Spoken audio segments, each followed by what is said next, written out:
C'est dans un décor un peu particulier, celui du théâtre le Lavoir moderne dans le 18e, que je me retrouve avec Fernanda Barthes et le metteur en scène qui va se présenter puisque je n'ai aucune mémoire des noms. Régis de Martrin. Voilà, donc on va parler de femmes ou des femmes. Vous allez choisir puisque c'est sur une idée à vous, Fernanda, ou à toi, que tout cela est né. Alors, de quoi est-il question ? Oui, c'est un spectacle que nous reprenons pour la 3e fois au Lavoir moderne parisien. Ce sont 8 portraits féminins de femmes de différents âges, époques, nationalités.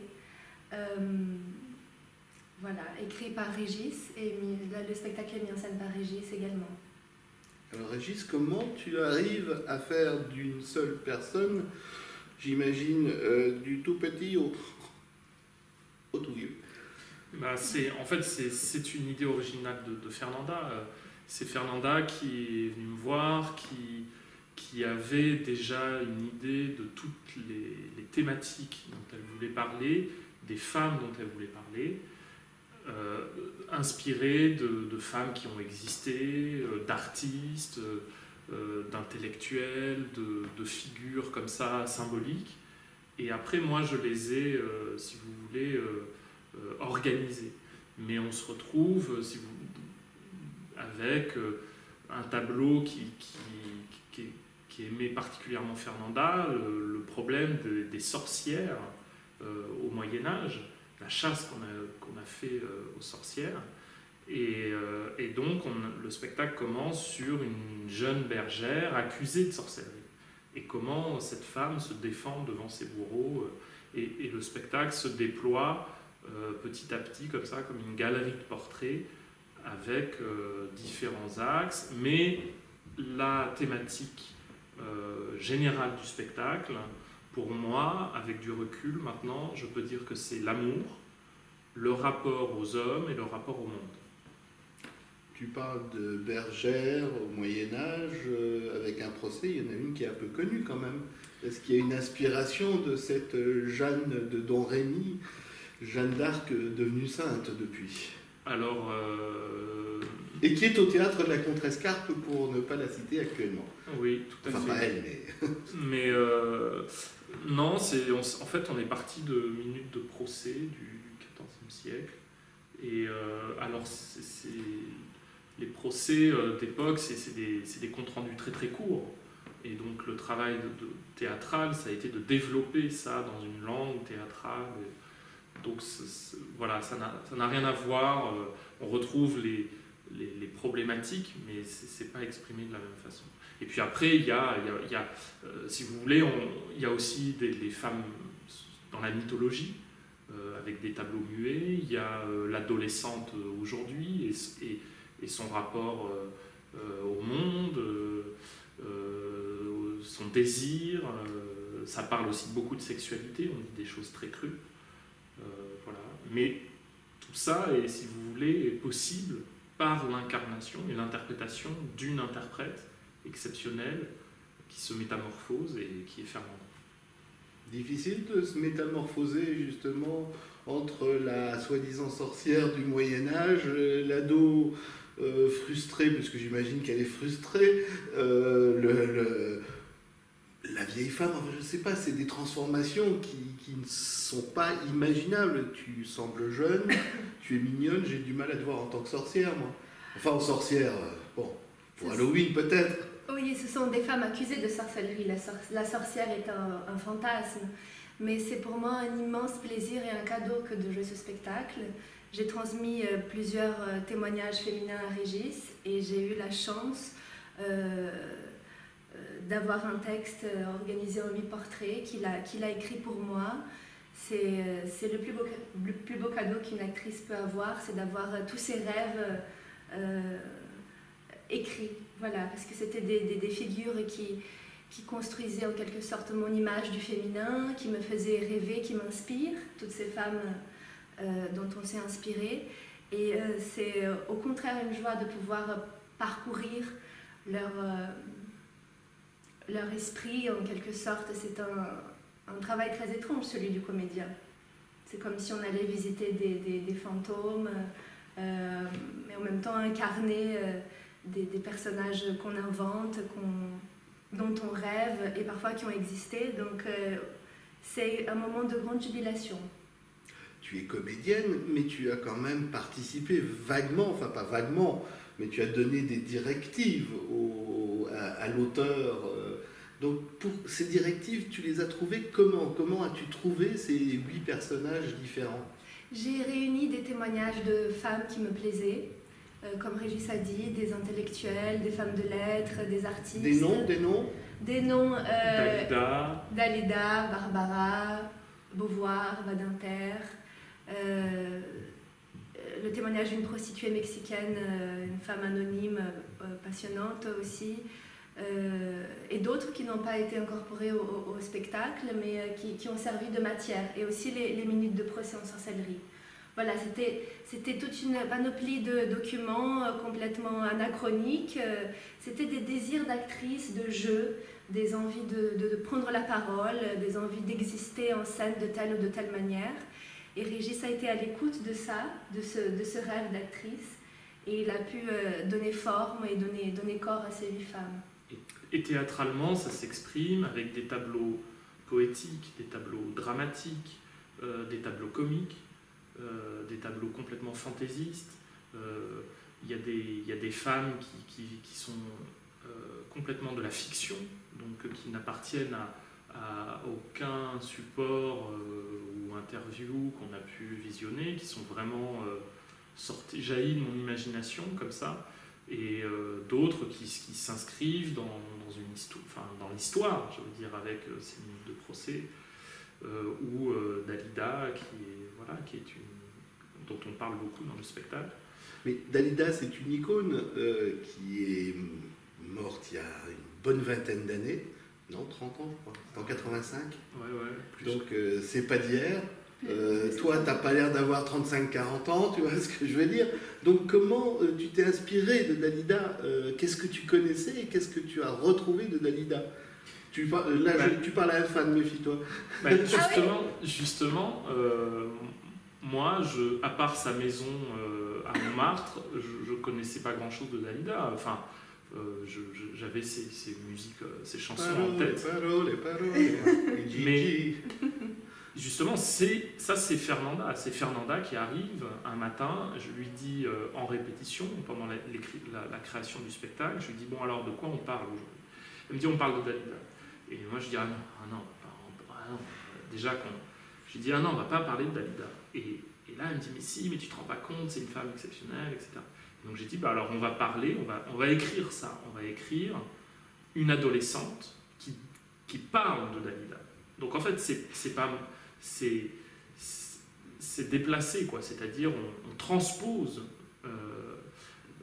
et en fait on voit toute l'émotion d'une adolescente aujourd'hui qui parle justement d'une icône morte il y a plusieurs décennies et qui s'identifie à elle, à ses problèmes, à sa quête, à ses désirs, et puis surtout à ses difficultés à vivre. Donc en fait, c'est toujours c'est transposé, c'est toujours transposé, et il y a une transposition par l'écriture et une transposition par l'interprétation, qui est encore une relecture. Et pour Barbara, puisque là on était dans la chanson Restons-y. Et Barbara, c'est des bribes comme ça d'interviews, de phrases qu'elle a dites ou écrites dans sa vie, qu'on récupère et qu'on transpose dans la bouche d'une femme dans sa loge de cabaret, une vieille chanteuse de cabaret qui parle dans sa loge de sa carrière, quoi. Mais encore une fois, ce n'est pas le personnage de Barbara, c'est transposé dans un monde... Donc ce sont des femmes assez universelles, parce qu'elles sont toutes anonymes, finalement. Je n'ai pas entendu de femmes politiques, c'était volontaire? Enfin, peut-être qu'il y en a et qu'on n'en a pas parlé. Si, il y a Beauvoir et Badinter. Beauvoir qui est une intellectuelle féministe et Badinter, c'est la seule figure, disons, qui déclare un féminisme affirmé, voilà, et qui parle de manière plutôt militante de cette question.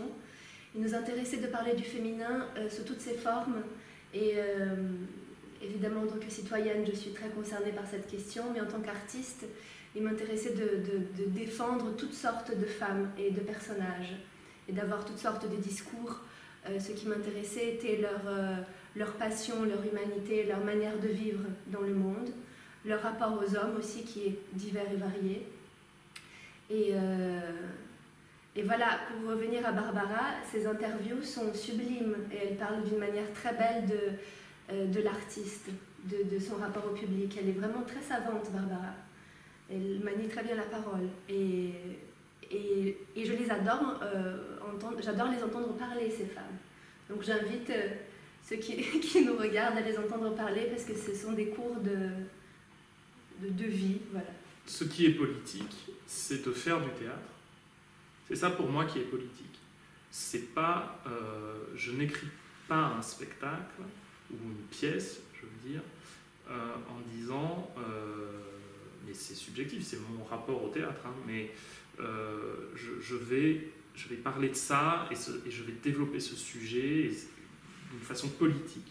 Pour moi, ce qui est politique, c'est de faire du théâtre, et après, ce qui m'intéresse, c'est comment on écrit du théâtre, comment on crée une dramaturgie, des dialogues ou des monologues. Donc, si vous voulez, c'est pas du tout un positionnement. Jamais, moi, je me suis dit, ça va être un spectacle féministe. Je ne sais pas ce que ça veut dire, d'ailleurs, un spectacle féministe. Je sais pas Moi, ce qui m'intéresse, c'est le théâtre. C'est comment le théâtre se décline dans un seul en scène avec différents personnages. Mais après, en fait, pour moi, ces femmes, elles sont pleines de contradictions. Je ne pense pas forcément comme elles. Je les aime parce que ce sont des personnages, pour moi, de fiction qu'on a inventés à deux. Mais en fait, on aurait pu écrire tout à fait un autre spectacle, et pourquoi pas. Et on peut avoir plein de contrepoints sur ces femmes. Je ne prétends pas qu'elles détiennent la vérité. Et c'est pour ça que, pour moi, c'est pas du tout comme écrire un article ou faire une tribune. Pour moi, le théâtre, il dit des choses. Ce que j'écris n'est pas forcément ce que je pense, parce que les personnages ont leur autonomie de penser. Et c'est ça qui m'intéresse. Depuis que le spectacle existe, celui qui l'a vu, on va dire, dans les premières représentations, et celui qui vient aujourd'hui, est-ce qu'il va avoir le même spectacle, ou est-ce qu'il y a des femmes qui sont parties? Je sais pas, je vais prendre des chanteuses, je sais pas, une chanteuse qui n'est plus là, et qui était dans le spectacle précédent, une femme politique. Est-ce qu'il y a des personnages nouveaux qui se sont rajoutés, ou est-ce que c'est les mêmes personnages? Bien entendu, la liberté d'expression et d'expression de la comédienne, mais est-ce qu'il y a eu des personnages qui ont été rajoutés ou enlevés? Eh bien, elles sont toutes là. Elles vous attendent. Et on a créé ce spectacle en plein air. Elles étaient 8. Et ce sont toujours 8. Quand on répète avec Régis, on répète à chaque fois avant de le reprendre, on a parfois des idées de nouvelles phrases, de textes qu'on ajoute. Donc il y a eu des ajouts durant ces répétitions. Et on a des envies, on a envie de créer des nouvelles femmes, mais on ne l'a pas encore fait. Peut-être un prochain spectacle, ou peut-être qu'on le fera. On a envie qu'il y ait une vieille femme. Voilà, on rêve dessus. En tout cas, c'est une matière qui nous donne envie d'inventer. Et puis il y a la question du couvre-feu. On aurait voulu en rajouter cette année. Et il y a la question de la durée du spectacle, de l'harmonie, de l'unité du spectacle, qui évidemment, c'est pas, on ne prétend pas parler de toutes les femmes. C'est très subjectif. Donc il y a des manques, mais on voudrait les combler, que de toute façon on ne pourrait pas, parce qu'on ne peut jamais faire le tour de la question. Donc on a souvent eu envie d'en rajouter, mais là, pour une question de durée, de toute façon on ne peut pas. Mais il y en a qui sont écrites, mais qu'on n'a jamais pu vraiment incorporer. Voilà. Mais peut-être... Il y en a une qui a quand même chanté « Je suis toutes les femmes ». Dalida a chanté Ah oui. « Je suis toutes les femmes ». Donc tu as toutes les femmes sur scène avec un seul personnage dont on parle. Ce qui est pas mal. Et on finit, on clôture par Dalida en plus. Voilà. Comme ça, tu pourras rajouter une parole en disant je suis toutes les femmes. Oui. Oh, c'est un titre assez connu de la fin de sa carrière. Ok. Voilà. Donc c'est au Lavoir Moderne. C'est au Lavoir Moderne parisien. C'est les mercredis, vendredis, samedis, 19h. Ça dure 1 heure, donc les gens peuvent rentrer chez eux sans problème. Et le dimanche, c'est à 15h. Et le lundi 2 novembre. Une date exceptionnelle le lundi 2 novembre. Et on joue jusqu'au 15 novembre. Voilà. Bon, écoutez, on... Et relâche les jeudis. Voilà. Ouais. Ça, j'avais compris puisqu'il ne l'avait pas cité. Voilà. Non, mais parfois, il y a des gens qui viennent le jeudi. Donc non. Pour les réservations, c'est les sites habituels ou c'est sur le site du Lavoir Moderne parisien, il y a Facebook, les réseaux sociaux, tout ça. Il y a tout. Voilà. Bon, merci Alain, merci à l'autre. Merci infiniment. Mais il n'y a pas de quoi. Et je ne dis pas de gros mots, mais je le pense. Je prends. Au revoir. Au revoir.